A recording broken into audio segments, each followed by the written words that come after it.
है। तिरंगे के बारे में मुझे उतनी ज़्यादा नॉलेज नहीं है, लेकिन इतना ज़रूर पता है कि हमारी मुल्क का इज्जत है, ये हमारी कौम की इज्जत है और इसी से हम इंडिया को रिप्रेजेंट करते हैं। और ये तिरंगा आज हाथ में लिए हम बहुत ज़्यादा प्राउड फील कर रहे हैं कि हम इंडिया के सिटीजन्स हैं। बहुत ज़्यादा कि आज हमें लग रहा है रियली में कि हम इंडिया के बाशिंदे हैं। इससे पहले हम नहीं लेते थे तिरंगा हाथ में, लेकिन आज जब ले रहे हैं तो बहुत ज़्यादा खुशी मिल रही है कि हम भी इंडिया के सिटीजन्स हैं। कश्मीर के पास जो उसका इंफ्रास्ट्रक्चर है ना 2050 तक में भी वो स्विट्जरलैंड वाला हो जाएगा, ठीक है। तो कश्मीर को इतनी सहूलियत मिल रही है, वो हमारे पास क्यों आएंगे? यहाँ जो हर इंडिविजुअल बेचारा परेशान है। बच्चे, बूढ़े और जवान इस वक्त हमें दिखाई दे रहे हैं कि किस तरह से वो सेलिब्रेशन कर रहे हैं। लेकिन एक तो ये सेलिब्रेशन जो करने का तरीका है, सबसे पहले इसके ऊपर भी कई सवाल आते हैं। अगले साल तीसरा साल मनाते हुए सुपर एटमी पावर आखिरी जंग 71 में लड़ी। सच ये है कि मकबूजा कश्मीर हमसे छीन के ले गए। सोशल मीडिया पे 1 मिनट की खामोशी पे जुमे के रोज 10 मिनट से इंडिया को कोई फर्क नहीं पड़ता। मेरे ख्याल से जी अगर देखा जाए नेशनली देखा जाए तो यूनिटी के लिहाज से बड़ी अच्छी कैंपेन है, क्योंकि उनकी बहुत सारी स्टेट्स हैं, बहुत बड़ी स्टेट्स हैं। और मैं तो बाकायदा इंडियंस को जानता हूँ अपने जो यूए में रहते हैं, वो डिफरेंट कल्चर डिफरेंट लैंग्वेज के हैं, लेकिन जब उनकी बात होती है तो वो तिरंगा उनका एक ही है। वो इंडियंस हैं at the end, they are उनके वो टोल के, लेकिन किसी भी मजहब से भी जी, लेकिन हम जो है वो इस टाइम बड़े फंसे हुए हैं। अगर हम अपने मुल्क के अजीज की बात करें, वतन अजीज की, जरखेज ज़मीन, चारों मौसम, बुलंदो बाला पहाड़, समंदर, दरिया, गर्ज हर नेमत होने के बावजूद यहाँ सब अच्छा क्यों नहीं है? हमारा वतन मुश्किलात के भंवर में क्यों फंसा हुआ है? मुल्क का मजमूई कर्जा 67,525 अरब रुपए तक कैसे पहुंच गया और क्यों पहुंचा? हर शहरी इस वक्त 2,80,000 रुपए का मकरूज कैसे हुआ? जय हिंद दोस्तों, सभी भाइयों बहनों को, उनके परिवार को स्वतंत्रता दिवस, भारतीय इंडिपेंडेंस डे की बहुत बहुत शुभकामनाएं। ये देश ऐसे ही आगे बढ़ता रहे, भगवान आपको और आपके परिवार को खुशियां दे, हमेशा आप स्वस्थ रहें, मस्त रहें। दोस्तों, अभी तक जम्मू एंड कश्मीर में आज से कुछ साल पहले वहाँ का एक अलग झंडा था, वहाँ पे एक अलग झंडा फहराया जाता था, वहाँ पे तिरंगा का और जय हिंद का, भारत माता के नारों का कोई गूंज नहीं थे। लेकिन दोस्तों, आज का समय है, पूरा जम्मू एंड कश्मीर भारत के साथ तिरंगा के रंगों में रंग चुका है। क्या लाल चौक, क्या डल झील, क्या अनंतनाग, कश्मीर की वैलीज, हर तरफ तिरंगा ही तिरंगा फैला हुआ है। मदरसों में तिरंगा, मस्जिदों में तिरंगा, स्कूलों में तिरंगा, हर जगह, चाहे वो हिंदू बच्चे हों, मुस्लिम्स हों, हमारे कोई भी कम्युनिटी के भाई बहन हो, जम्मू कश्मीर में सब लोग एक साथ तिरंगा लेके भारत माता के नारे लगा रहे हैं और लग रहा है कि देश में पूरा यूनिटी है। वरना कश्मीर में अलग झंडा लहर रहा है, कश्मीर के लोग अलग राष्ट्रगान पढ़ रहे हैं, ऐसा लगता था कि कश्मीर अपना होके भी अपना नहीं। लेकिन आज कश्मीरी युवा खुद कह रहे हैं कि हमें तिरंगा पकड़ के बहुत अच्छा लग रहा है। अब हमें लग रहा है कि हम इस देश के नागरिक हैं। अब हमें लग रहा है कि क्या होती है यूनिटी। देश का तिरंगा आपके हाथ में है तो कैसा लग रहा है? बहुत ही अच्छा लग रहा है देश का तिरंगा अपने हाथ में। इसमें एक अलग ही जज्बा उठता है दिल में, और हम अपने मुल्क में भाईचारा, हुब्बुल वतनी और प्यार और मोहब्बत का जज्बा पहुंचाना चाहते हैं। खत्म होना तो दूर की बात है नहीं, और मेरी ख्वाहिश है कि मुझे बचपन से पढ़ाया गया था कश्मीर बनेगा पाकिस्तान, मेरी शारग है। आजाद होगा भारत के तसलसल से, जुल्म से कि नहीं? हाँ या ना? हमारी फौज को दुनिया मानती है, एटमी पावर भी हम है, लेकिन हमारे शारा काट के वो ले गया, लेकिन हम बयाना तक महदूद है। हम सड़कों का नाम कश्मीर रख देते हैं। मैंने फुटेज दिखाए, वो इस्लामाबाद में हमने बैनर लगा दिए कि जैसे मोदी पढ़ेगा तो वो कश्मीर देगा। ये देखें जरा, ये इस तरह तो मैं नहीं कह रहा कि ये हारन बजा रहे हैं हम कि जी उसके लिए हारन बजाएं। अच्छा, कई सब हारन बजाने की आवाज से मोदी के मकबूजा कश्मीर छोड़ देगा, मुझे बचगाना बातें लग रही हैं। कि हिस्ट्री में एक इवेंट हो जाता है, 5 अगस्त का स्टेटस जो इधर उधर करना था अपनी मर्जी से इंडिया ने वो कर दिया। अब वो वहाँ डेमोग्राफी भी चेंज कर रहे हैं, अभी वो वहाँ लैंड ओनरशिप भी चेंज कर रहे हैं, वो वहाँ पे रजिस्ट्रीज कर रहे हैं, उनके पंडित वहाँ बैठ के जो चीज़ें एक रिलीजियस मुस्लिम कम्युनिटी में नहीं होनी चाहिए वो कर रहे हैं। हर चीज़ वहाँ का पैटर्न जब चेंज होने जा रहा है, वहाँ के स्कॉलरशिप्स डायरेक्ट हो रहे हैं टूवर्ड्स हिंदूज या इंडियंस जो वहाँ पे नए जाके सेटल हो रहे हैं, एक तरीके से नई सेटलमेंट्स बनाई जा रही हैं।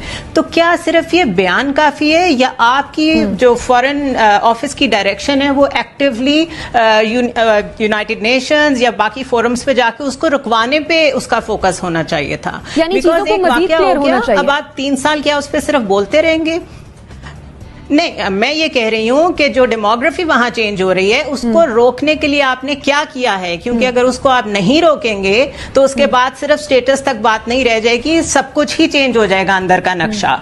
सो ये काफी नहीं है और इससे अभाम भी कोई दूर नहीं हुआ। तो वहाँ पे उनके प्राइम मिनिस्टर ने एक कैंपेन स्टार्ट किया, हर घर तिरंगा, ठीक है, जो कि इंडिया की यूनिटी को पूरी दुनिया में शो करता है। हमारे यहाँ पे ऐसी कोई कैंपेन गवर्नमेंट की तरफ से क्यों नहीं? जज्बा है लेकिन गवर्नमेंट की तरफ से ऐसा। जी आपकी बात बिल्कुल दुरुस्त है, और ये खाली इंडिया में नहीं, मैं बेसिकली यूएई में मुकीम हूँ, और जब भी उनका 2 दिसंबर आता है, उनका नेशनल डे आता है, तो हर जगह पे ये जो है वो करते हैं, अपनी फ्लैग्स लगाते हैं। हमारे भी है वो जोश जज्बा, लगाते हैं तो ये इतने लोग मौजूद हैं, लेकिन मैं कह रहा हूँ गवर्नमेंट सतह पे इसको करना चाहिए। जिस तरह एक शजरकारी की मुहिम होती है, इसी तरह पोलियो की मुहिम है, इसी तरह जब हमारा ये नेशनल डे पास आता है या जब ये 14 अगस्त, तो स्टार्ट ऑफ द मंथ में इनके 1 अगस्त को जो है वो उसको स्टार्ट कर देना चाहिए, और ये पूरा महीना तकरीबन चलता रहना चाहिए। इसी तरह के हर घर, हर छत, हर काम की जगह पे, हर दफ्तर के ऊपर जो है वो कौमी जो है वो झंडा लहराए, और ये जो है वो, और इसी से जो है हमारी जो है वो बका है। हमारे बच्चे, आज मैं आया हूँ बेसिकली जिस तरह मेरे वालिद साहब आया करते थे मेरे लिए झंडा लेने, आज मैं अपने बच्चों के लिए लेने आया हूँ। तो ये कि उनकी भी इसी में जो है वो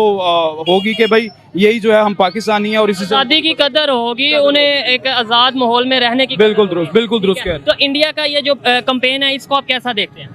मेरे ख्याल से जी, अगर देखा जाए नेशनली देखा जाए तो यूनिटी के लिहाज से बड़ी अच्छी कैंपेन है, क्योंकि उनकी बहुत सारी स्टेट्स हैं, बहुत बड़ी स्टेट्स हैं, और मैं तो बाकायदा इंडियंस को जानता हूँ अपने जो यूए में रहते हैं, वो डिफरेंट कल्चर, डिफरेंट लैंग्वेज के हैं, लेकिन जब उनकी बात होती है तो वो तिरंगा उनका एक ही है, वो इंडियंस हैं at the end, they are उनके वो टोल के, लेकिन किसी भी मजहब से भी है। जी, लेकिन हम जो है वो इस टाइम बड़े फंसे हुए हैं, जात पात में फंसे हुए हैं, सियासत में फंसे हुए हैं, पार्टियों में फंसे हुए हैं, सूबों में फंसे हुए हैं। जी मैं पंजाबी हूँ, मैं बलोची हूँ, इसमें हम सबको जो है वो साथ मिलकर चलने की ज़रूरत है। ये एक झंडा ही जो है वो हमारी पहचान है, और इसकी जो है वो कैंपेन होनी चाहिए ताकि इस पे यूनिटी को प्रमोट, हाँ, कि हम इस झंडे के साए के तले जो है ना वो सारे एक हों कम से कम।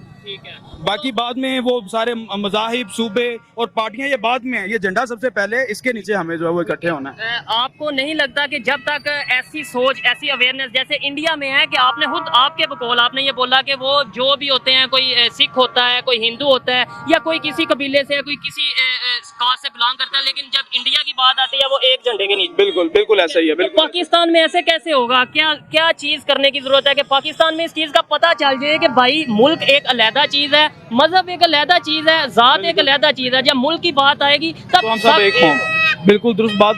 उसमें यही है कि इसमें जो है वो इनिशिएटिव लेना पड़ेगा गवर्नमेंट लेवल पे, कोई ऐसी जो है वो ऐसा कोई इनिशिएटिव हो, ऐसी कोई कैंपेन हो, जैसे आपने कहा कि कोई ऐसी गवर्नमेंट लेवल पे कैंपेन चले जिसमें कोई ऐसी चीज़ें जो है ना वो गरीब मुस्तहिक लोगों के लिए भी जो है वो, मैं तो चलो ये अफोर्ड कर सकता हूँ, लेकिन कई लोग ऐसे भी हैं ये जो झंडा जो है ना आज के दिन में अफोर्ड नहीं कर सकते, दिल उनका करता है कि भाई हमारी भी छत पे लहराए। तो लिहाजा ये है कि कोई ऐसी चीज़ हो, ऐसा कोई इनिशिएटिव लिया जाए कि हर छत पे, हर मिलके यूनियन काउंसिल लेवल पे लोग जाएं, अपनी यूनियन काउंसिल से झंडे उठाएं और आके अपनी छतों पे लगाएं, ताकि हर तरफ जो है वो सबज ही सबज हो और पता चले कि ये पाकिस्तान है। जबरदस्त, बहुत अच्छा लगा आपसे बात करके। और इन्होंने ये जो बात की है, इन्होंने कहा है कि इंडिया में ये उधर यूएई में रहे हैं इंडियंस जो इनके साथ थे, वो जैसे भी हैं, जिस तरीके से भी रहते हैं, लेकिन जब उनके मुल्क की, जब उनके कंट्री की बात आती है तो वो एक हो जाते हैं। हमें कुछ सीखने की जरूरत है। हमारा हमसाया मुल्क है, जो अच्छा काम करेगा उसे अप्रिशिएट करेंगे तो ही कल को हम भी अच्छा करने के लायक होंगे। बहुत अस्सलाम वालेकुम। वालेकुम अस्सलाम। आपका नाम? मोहम्मद आसिफ। क्या करते हैं? मैं जहाँ पे सेलमैन ही कर रहा हूँ, 14 अगस्त का सामान बेच रहे हैं हम। 14 अगस्त का सामान बेच रहे हैं, झंडे वगैरह। बताएं मुझे कि इस दफा भी वो जज्बा नजर आ रहा है लोगों में या नहीं? जी पहले के मुताबिक तकरीबन 50% जो उनसे आवाम कम आ रही है। तो दोस्तों, आपको और आपके परिवार को स्वतंत्रता दिवस की बहुत बहुत शुभकामनाएं। आप और आपका परिवार हमेशा खुश रहे, मस्त रहे, मुस्कुराते रहे, और पाकिस्तानियों को जलता हुआ देख के ऐसे ही खुश रहे। आप जलता हुआ मैं इसलिए बोल रहा हूँ दोस्तों, अभी भी खैर पाकिस्तान भारत के कुछ हिस्सों को कब्जा करके बैठा हुआ है हमारे गवर्नमेंट की नाअहलियों की वजह से, लेकिन स्टिल काफ़ी हद तक करंट गवर्नमेंट ने जो जम्मू एंड कश्मीर में वायलेंस थी, जो जम्मू एंड कश्मीर में पाकिस्तानी मानसिकता थी, उसको कैंसिल किया।